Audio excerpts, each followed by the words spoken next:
ବଜ୍ରପାତରେ ଚାଲିଗଲା ଦମ୍ପତିଙ୍କ ଜୀବନ। ବିଲରେ କାମ କରୁଥିବା ବେଳେ ବଜ୍ରପାତରେ ଦମ୍ପତିଙ୍କ ମୃତ୍ୟୁ ଘଟିଛି ବେତନଟି ବ୍ଲକ ଅଧୀନରେ ମେର୍ଦା ଉପକଣ୍ଠ ସିଙ୍ଗାରପୁରା ଗାଁରେ ଶନିବାର ଏହିଭଳି ଘଟଣା ଘଟିଛି। ମୃତ ଦମ୍ପତି ହେଲେ ସିଙ୍ଗାରପୁରା ଗାଁର ଲକ୍ଷ୍ମଣ ମୁର୍ମୁ ଓ ତାଙ୍କ ପତ୍ନୀ ସାକାର ମୁର୍ମୁ। ସୂଚନା ମୁତାବକ ଲକ୍ଷ୍ମଣ ଓ ସାକାର ବିଲରେ ଧାନ ତଳି କାମ କରୁଥିଲେ। ହଠାତ୍ ବର୍ଷା ସହ ବଜ୍ରପାତ ହୋଇଥିଲା। ବଜ୍ରପାତରେ ଲକ୍ଷ୍ମଣ ଓ ସାକାର ଅଚେତ ହୋଇଥିଲେ। ପାଖରେ କାମ କରୁଥିବା ଲୋକମାନେ ଲକ୍ଷ୍ମଣଙ୍କ ଘର ଲୋକଙ୍କୁ ଖବର ଦେଇଥିଲେ। ଖବର ପାଇ ପୁଅ ଧୀରା ମୁର୍ମୁ ଗାଁ ଲୋକଙ୍କ ସହାୟତାରେ ବାପା ମାଙ୍କୁ ଉଦ୍ଧାର କରି ବେତନଟି ଡାକ୍ତରଖାନାରେ ଭର୍ତ୍ତି କରିଥିଲେ।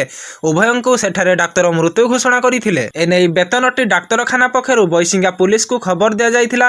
ବୈଶିଙ୍ଗା ପୁଲିସ ଦୁଇଟି ପୃଥକ ଅପମୃତ୍ୟୁ ମାମଲା ରୁଜୁ କରି ଘଟଣାରେ ତଦନ୍ତ କରିଛି। ନଜର ପକାଇବା ପରବର୍ତ୍ତୀ ଖବର ଉପରେ ସେଦିନ କାଳ ରାତିରେ କଣ ଘଟିଥିଲା? ଡ୍ୟୁଟିରେ ଥିବା ଅନ୍ୟ ଡାକ୍ତରଙ୍କୁ ସିବିଆଇର ଜେରା। କୋଲକାତାରେ ଟ୍ରେନିଂ ଡାକ୍ତରଙ୍କୁ ଦୁଷ୍କର୍ମ ଉପରେ ହତ୍ୟା ଘଟଣା ପ୍ରତିବାଦରେ ଦେଶବ୍ୟାପୀ ଡାକ୍ତରଙ୍କ ଆନ୍ଦୋଳନ। ଭାରତୀୟ ମେଡିକାଲ ସଂଘ ପକ୍ଷରୁ 24 ଘଣ୍ଟା କାର୍ଯ୍ୟ ବନ୍ଦ ଆନ୍ଦୋଳନ କରାଯାଉଛି।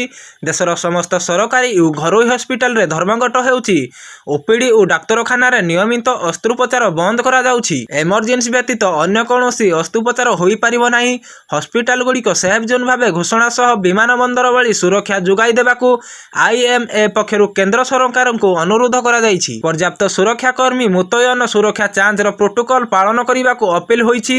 ଏହାସହ ହସ୍ପିଟାଲରେ ରେସିଡେଣ୍ଟ ଡାକ୍ତରଙ୍କ କାର୍ଯ୍ୟ ସମୟ ନିର୍ଦ୍ଧାରଣ କରିବାକୁ ମଧ୍ୟ ଦାବି କରିଛି ସଂଘ। ଗତ 9 ତାରିଖରେ କୋଲକାତାରେ ଆରଜି କର ମେଡିକାଲ କଲେଜରେ କାର୍ଯ୍ୟରତ ଜଣେ ପୋଷ୍ଟ ଗ୍ରାଜୁଏଟ୍ ଟ୍ରେନିଂ ଡାକ୍ତରଙ୍କ ସହ ଦୁଷ୍କର୍ମ କରାଇବା ପରେ ହତ୍ୟା କରାଯାଇଥିଲା। ଘଟଣା ପରେ ଦେଶବ୍ୟାପୀ ଡାକ୍ତରଙ୍କ ଆନ୍ଦୋଳନ ଓ ବିରୋଧୀ ପ୍ରଦର୍ଶନ ଜାରି ରହିଛି। ଆଉ ଏସବୁ ଭିତରେ ଆରଜି କର ହସ୍ପିଟାଲରେ ପହଞ୍ଚି ଘଟଣା ଘଟିଥିବା ରାତିରେ ଡ୍ୟୁଟିରେ ଥିବା ଅନ୍ୟ ଡାକ୍ତରଙ୍କୁ ପଚରାଉଚରା କରିଛି ସିବିଆଇ।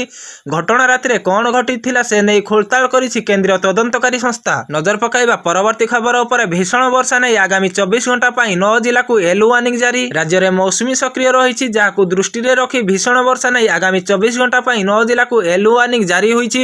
ସେହି ଜିଲ୍ଲାଗୁଡ଼ିକ ହେଲା ଗଜପତି, ଗଞ୍ଜାମ, ରାୟଗଡ଼, କନ୍ଧମାଳ, କଳାହାଣ୍ଡି, ବଲାଙ୍ଗୀର, ନୂଆପଡ଼ା, କେନ୍ଦୁଝର ଏବଂ ମୟୂରଭଞ୍ଜ। ଏହିସବୁ ଜିଲ୍ଲାରେ ଗୋଟିଏରୁ 2ଟି ସ୍ଥାନରେ 7ରୁ 11 ସେଣ୍ଟିମିଟର ପର୍ଯ୍ୟନ୍ତ ବର୍ଷା ହୋଇପାରେ। ସେହିଭଳି ଭୀଷଣ ବର୍ଷା ନେଇ ଆଜି ପାଇଁ 6 ଜିଲ୍ଲାକୁ, 19 ତାରିଖ ପାଇଁ 6 ଜିଲ୍ଲାକୁ ଏବଂ 20 ତାରିଖ ପାଇଁ 4 ଜିଲ୍ଲାକୁ ୟେଲୋ ୱାର୍ଣ୍ଣିଂ ଜାରି ହୋଇଛି। ଭୁବନେଶ୍ୱର ସ୍ଥିତ ଆଞ୍ଚଳିକ ପାଣିପାଗ ବିଜ୍ଞାନ କେନ୍ଦ୍ର ପକ୍ଷରୁ ଜାରି ହୋଇଥିବା ଏକ ଟ୍ୱିଟ୍ରୁ ଏହି ସୂଚନା ମିଳିଛି।